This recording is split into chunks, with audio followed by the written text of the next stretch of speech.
les tricheurs de la compétition électorale à nos jeunes démocraties pluralistes africaines. Le sujet numéro 4 a pour titre « Ceux qui trichent pour venir au pouvoir dans nos pays ». C'est quoi la tricherie politique? Sont des tricheurs à la démocratie les partis et les candidats qui se présentent spontanément ex nihilo à l'élection présidentielle pour concourir sans attester d'un programme politique, économique et social élaboré à partir des intérêts sociaux des classes du peuple. Tu es un tricheur politique.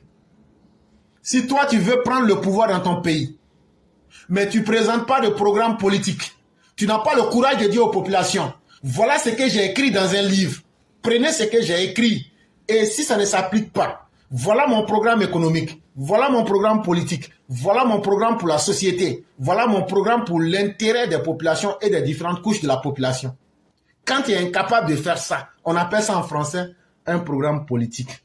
C'est comme tu deviens comme un religieux sans livre.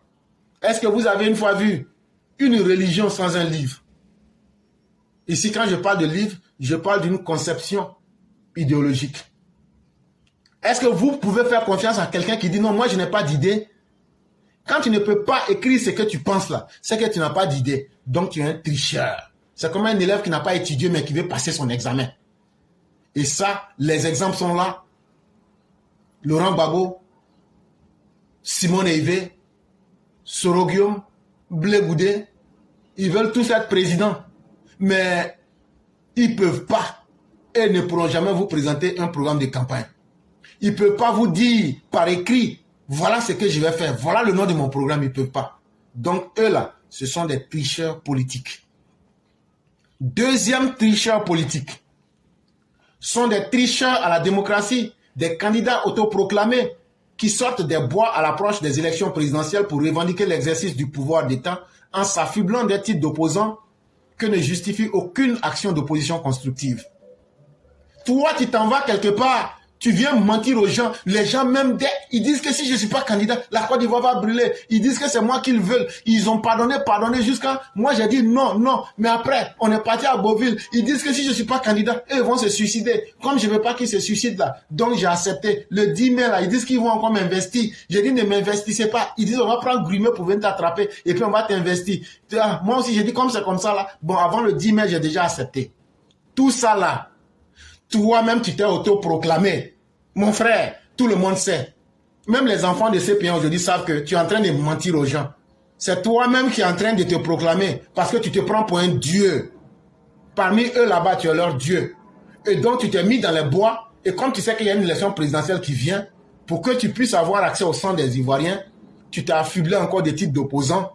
Mais dans ton opposant là, tu as fait quoi? Tu as critiqué quoi pour aider les Ivoiriens à évoluer? Dans ton opposant là, il y a quelle parole de Laurent Gbagbo, ou bien de Soro Guillaume, ou bien de Blé Goudé, ou bien de Simone, ou bien d'Afi N'Guessan, ou bien de tout cela.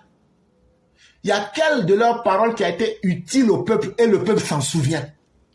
Je peux me tromper, mais si ils ont dit une fois quelque chose qui a aidé le peuple, là, mettez ça ici. Depuis qu'ils sont opposants là, ils ont posé quel acte? Et puis tout le monde sait que de mémoire d'homme là, vraiment, ça là, même s'ils sont pas bons, un jour là, ils ont fait ça, mais ça a été bien pour le peuple. Ça n'existe pas. Donc là, quand toi, tu te caches et tu veux être opposant pour tromper les gens pour prendre le pouvoir là, ça s'appelle aussi de la fraude à la démocratie. Donc tu es aussi un tricheur. Ça fait deuxième catégorie. La logique électorale démocratique voudrait que tout candidat à l'exercice de la magistrature suprême se présente au suffrage universel en étant dûment muni d'un programme de gouvernement élaboré à partir des demandes et des intérêts sociaux des diverses couches du peuple.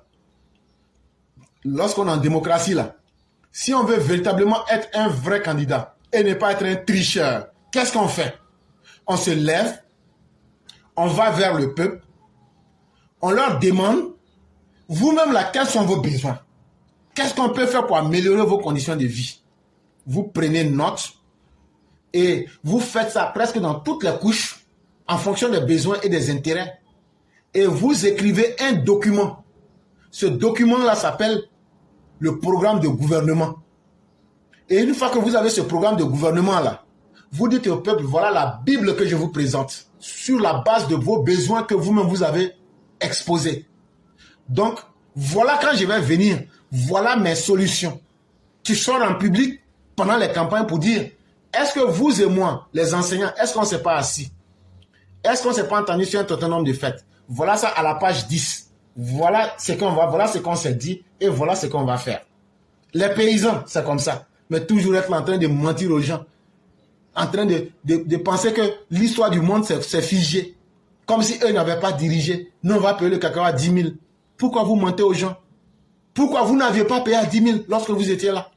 Expliquez ça aux gens. Faites le bilan de votre gestion. Et donc, quand ils sont incapables de faire tout ce que je viens de citer là, sachez que c'est des gens qui ne peuvent rien apporter.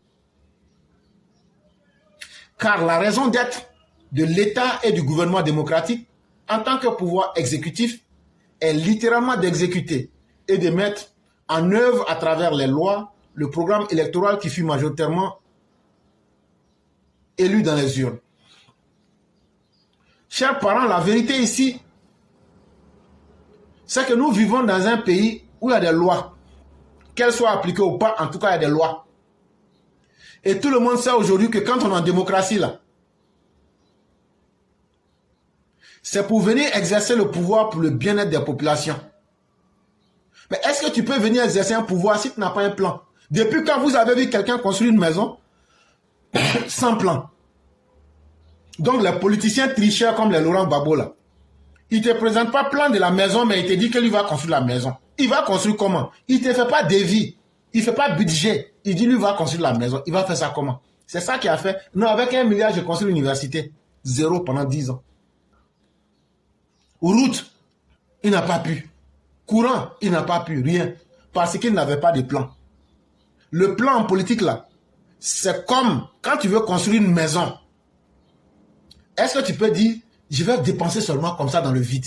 Ou bien est-ce que tu peux dire, non, je vais essayer de construire et puis au fur et à mesure qu'on avance, on va voir comment la maison va être. Si c'est penché ou même s'il y a une erreur, on va casser pour reprendre. C'est comme ça que le programme de gouvernement est. Si vous voyez un politicien qui vient vers vous et puis vous lui demandez quel est ton programme de gouvernement, s'il dit non, laissez ça, votez-moi après, je vais vous montrer. C'est un menteur, c'est un tricheur, c'est un fraudeur. Si vous voyez un politicien qui vient pour dire, si moi je ne suis pas président de la Côte d'Ivoire, toutes les ethnies de la Côte d'Ivoire vont se tuer comme Soro Guillaume, c'est un menteur, c'est pas un programme.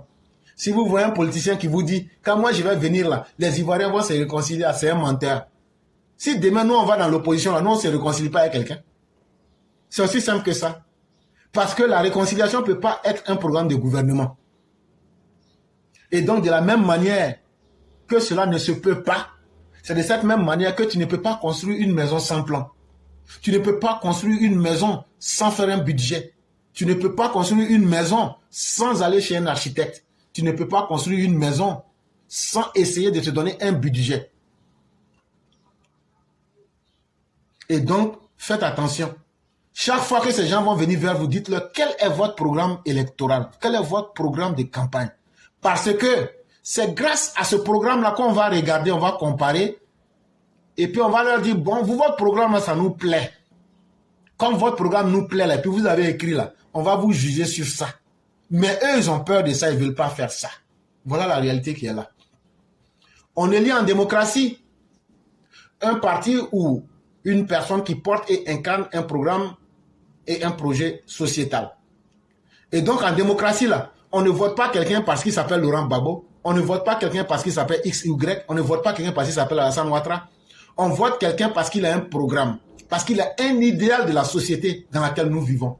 Il s'est questionné sur le problème de notre société, il nous a interrogés et voilà les besoins. S'il le fait, ça va nous arranger. Mais s'il ne le fait pas aussi, en tout cas lui-même il a parlé ici, on a sa parole contre lui pour lui rappeler.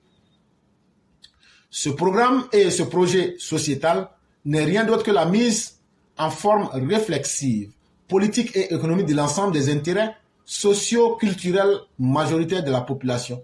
Donc, dans le programme de société là, ce qui arrange la population en majorité là, c'est ce qu'on met dans un livre.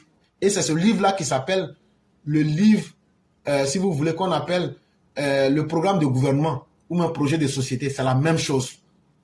Et donc là, ils n'ont qu'à écrire leur programme de société où on va voir qu'eux-mêmes là, ils ne sont même pas capables de réfléchir sur vos problèmes. Parce que c'est pas parce que moi j'ai dit que le cacao là, on ne paye pas, donc il faut augmenter.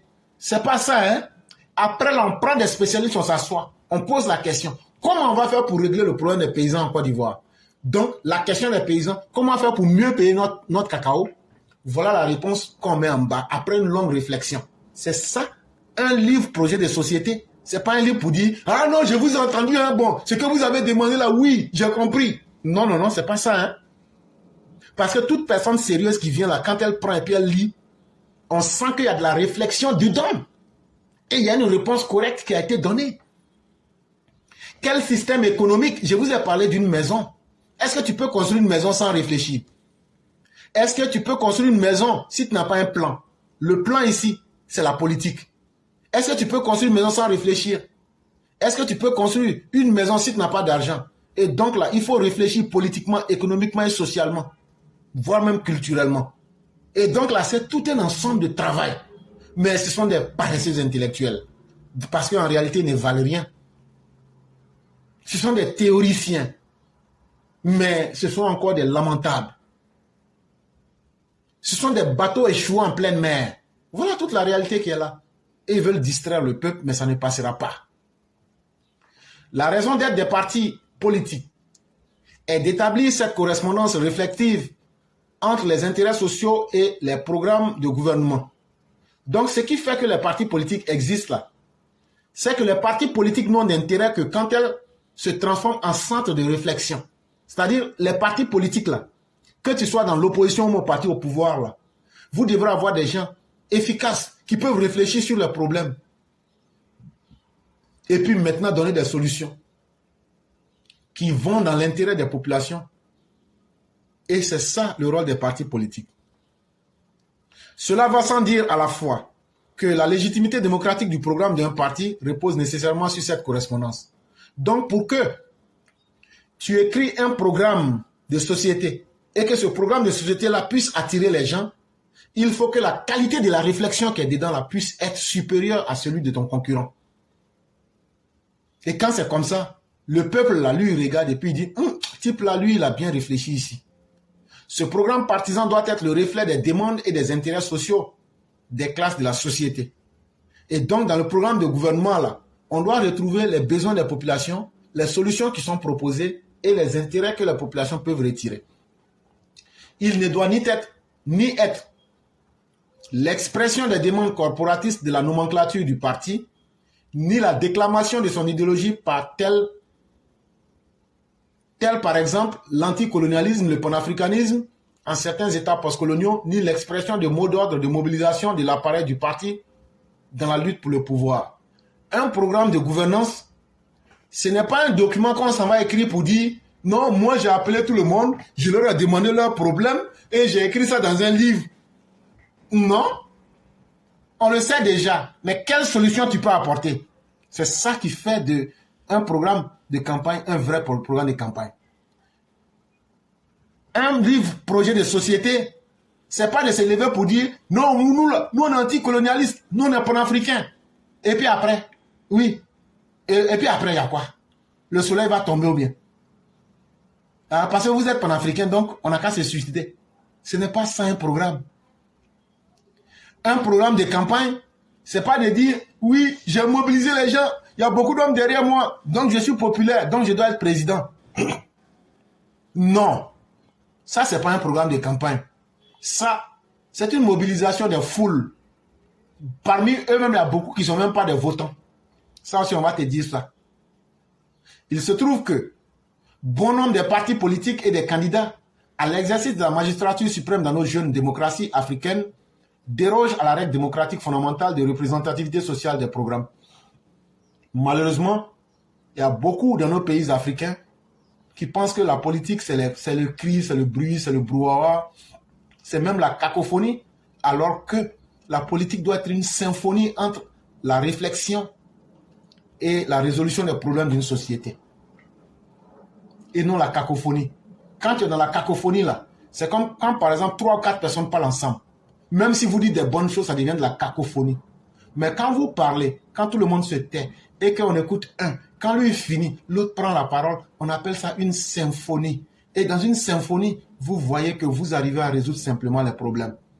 Donc là, allez dire à Laurent Gbagbo et à ses partisans que leur cacophonie ne passera plus en face de la symphonie du docteur président Alassane Ouattara. C'est parce qu'Alassane Ouattara a réfléchi. Quand il est venu au pouvoir, ça ne l'a pas surpris. Chers parents, pourquoi Laurent Gbagbo a échoué lorsqu'il est venu au pouvoir? Simplement parce qu'il n'avait pas réfléchi sur les questions des Ivoiriens. Et pour s'en rendre compte, il n'avait pas un livre de programme de société. Il se présente souvent dénué du moindre programme socialement représentatif aux élections municipales, législatives et présidentielles, où il s'y présente en étant muni de l'idéologie déclamatoire et victimaire de l'anticolonialisme et du panafricanisme et des mots d'ordre autoritaires de mobilisation de leurs partisans. Qu'est-ce qu'on constate? Ces gens qui ne sont pas capables de réfléchir sur les problèmes de leur société. Ces personnes incompétentes et antipatriotes qui veulent forcément le poste de président et qui ne proposent pas des réflexions sur les problèmes de leurs concitoyens, quand ils veulent prendre le pouvoir, que ce soit dans nos mairies, que ce soit en tant que député, que ce soit en tant que président, vous les voyez utiliser des mots. Nous sommes victimes de l'Occident, nous sommes victimes parce que nous sommes noirs, nous sommes donc panafricains, ou bien nous arrivons à mobiliser la population. Mais après tout ça là-haut, est-ce que c'est ça qui va résoudre le problème des personnes? Les exemples prouvant cette tricherie sont légion. Et donc, chère population, on vient de vous donner encore ici les caractéristiques des politiciens tricheurs. Ça existe presque dans tous les pays. Mais après, la réalité vous rattrape. Et la résilience de cette sous-culture autocratique, en vogue dans les classes politiques de nos jeunes démocraties, met en mal la souveraineté du peuple. Un texte de notre père Alexis Diet. Et tant qu'on va continuer à se comporter comme ça, c'est notre démocratie qu'on met en péril, c'est notre démocratie que nous mettons en danger. Et malheureusement, c'est le peuple qui va toujours continuer à payer le prix fort parce qu'il s'est laissé berner. Et quand tu te laisses berner là, ce n'est pas les autres qui vont venir régler tes problèmes à ta place. Ils ne feront que t'utiliser pour répondre à leurs besoins. Et donc, chère population, faisons beaucoup attention. Chaque fois que quelqu'un va venir vers vous, demandez-lui quel est votre livre-programme de société. S'il vous dit il n'y en a pas, dites-lui c'est bon, on a compris. Ça veut dire que vous n'avez même pas réfléchi sur nos problèmes. Non, on passe ailleurs.